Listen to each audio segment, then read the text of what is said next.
Littles chika na naeg ang pag-ibig ng magka-love team.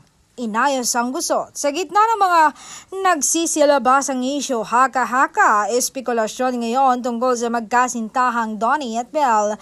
Nandyang kesyo niligawan ni daw si ganito. Mas bagay daw sila ni ganito. Kesyo may iba na raw si aktor.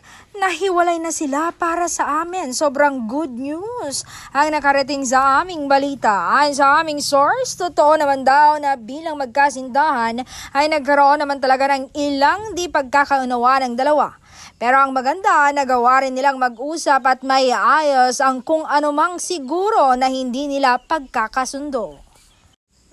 At sabi rin ng source namin na realize nilang talaga na mahal nilang isa't isa. Kaya sa mga marites, abangan na lang siguro ang magiging statement ng magkasintahan.